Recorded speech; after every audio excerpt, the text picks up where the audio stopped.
Absolutely lovely here today as well.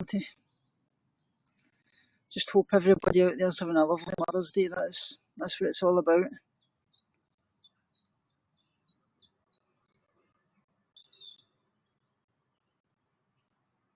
So I'm actually down here with my mother.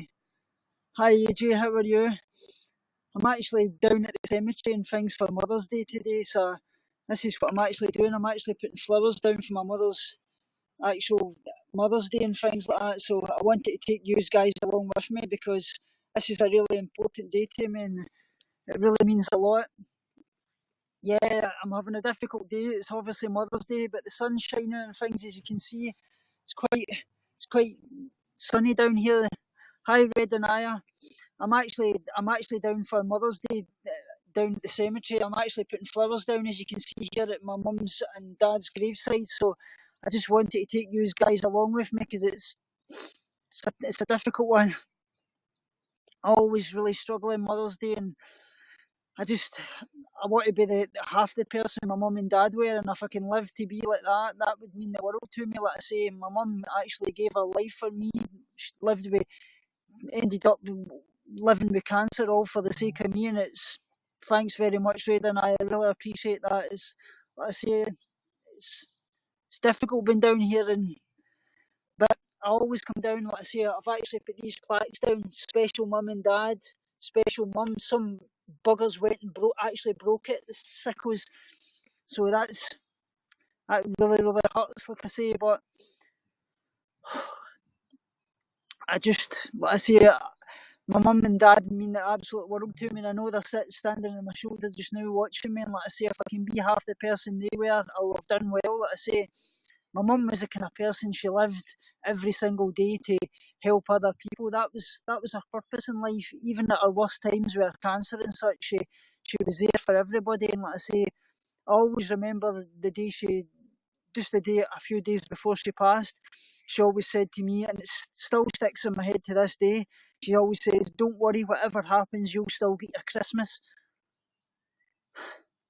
It just breaks my heart. It says to me that she knew she was going, and she was in and out of a coma, obviously because of her cancer and such likes, and I always blamed myself because I fell asleep in the hospital, and I knew that was her wish because she always said that she didn't want to actually for me to actually see her passing. And some ways I'm glad that I didn't. In other ways, I say to myself, well, I was in there for 4 weeks in the hospital, sitting by her bedside constantly, and then I fell asleep the night she actually passed away. Yeah, she's a beautiful mum. That I say, she really was. Like I say, thanks AJ. I know they're looking down on me, and I always go to church on a Sunday, but this morning I thought I just didn't feel up to it because I thought I just want to go to the graveside, and rather than actually go to church, I was going to do both, come to the graveside and then go to church, but I just didn't feel up to it. I says I'm going to leave it,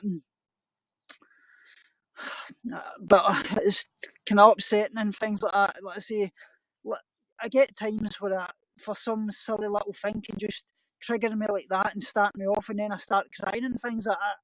If I pick up something that was my mum's, a memory of my mum and dad suddenly triggers me off. Like I say, and other times you can be fine. It just hits you. Like I say, I always say that grief stays with you for your life. I mean, it's one of these kind of things it does get better through time, but the memories never fade, and it'll always be there. But you've just got to try and get on with it and try and make the best of life as you can for them.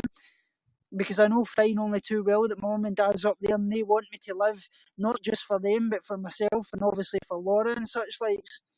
Exactly, Red and I. It's okay to cry, but keep your progress going. Exactly, that's exactly it. I've got to keep living and get on with life, and like I say, that's been the catalyst of my eating disorder is grief and such likes. And I know only too well now that I can't buy into that and start letting that affect my recovery because we'll meet again, and that's what I say. Like they're waiting for me on the other side. Like I say, they're only in the next room, basically, if you can put it that way. And I've got to keep getting on with life and living to the best of my ability for them. But So I just wanted to come down here. I'm going to be back on you now in about 2 hours' time. I'm going to be speaking away with the White Pariah. We're going to be talking about mental health and basically how YouTube are trying to kind of shut down all the mental health channels and such likes. But thanks very much, guys, for joining me in this. I just wanted to share this with you, because if I was here myself, I would end up bloody breaking my heart, you know what I mean?